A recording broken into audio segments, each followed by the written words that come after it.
Vai baba, watoguma. Ya. Mwatoguma eya. Ya. Ya, makadini madzibaba. Tiripo takagwinya. Haiwawo. Eya. Dzakadini miri. Dzakagwinya. Bichana. Totirai imwimwi. Padoko chengedzere. Eya, ndinoona magoma panapa madzibaba. Ya, ndauya. Pasowe. Tomudetsera ngei. Ya, ini madzibaba chandituma kuti ndiuye panapa ngechekuti pane mujaha unozi Elia uri munharaunda mwedu. Mujaha takafunda naye kubva grade 1 kusvika kona iyoyo. Asi mujaha chandishamisa ngechekuti watobudirira zvekuti watone zvigayo vitatu nemotikari mbiri. Nechibaya cheng'ombe. Saka ndikuda kuti zvinhu zvake zveshe zviparare zveshe izvozvo. Moda kuti zviparare zviro zvozvo. Zvikona zviparadzei kuti tifanane titange pazero. Ahambe ungotsoka kudai ndini. Vakadzi vake vanofanira kutwarawo pasoro. Venda kuchigaya kudai ngemukadzi wangu. Okay, moda kuti zviro zveshe zvaanazvo zvigayo zvitatu izvo nemotikari mbiri. Nechibaya cheng'ombe moda zviparare. Zveshe ngazviparare. Kuti mufanane. Kuti tifanane. Ndinozvipedza. Zvamabhuya ndozvipedza. Ya, tozwa ndingu madzibaba. Regai ndizwe nedenge ndozvipedza.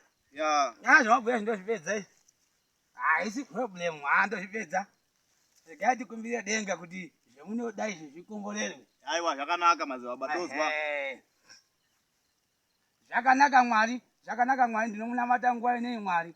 Pane dhodha randigumira panapa Mwari. Riri kuti pane munhu wapfuma mukati menharaunda yaanogara Mwari. Kwai wati une zvigayo zvitatu nemotikari mbiri nemwombe Mwari.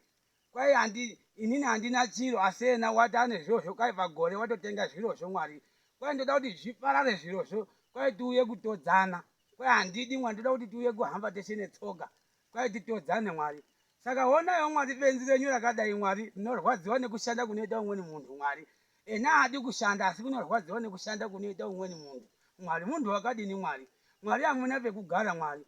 Garayo muhana mwemunhu uyu kuti asafunga zvekuparadza vamweni vanhu Mwari. Onai Mwari, inini muhana vangu Mwari, inini muprofita murimwo makagara, nenyaya yekuti inini ndinotodawo kupona kwemweni munhu. Handidi zvokuti ndiuraye vamweni vanhu, ndimoshe vamweni vanhu.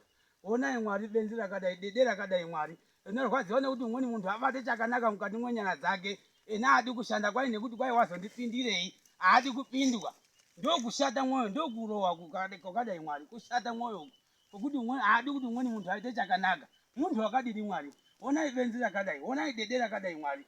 Idede rakadai Mwari, ibenzi, iduzununu. Onai duzura iri Mwari, risikadi kushanda, rinorwadziwa nekushanda kunoita umweni munhu. Iduzura Mwari, onai duzura renyu Mwari.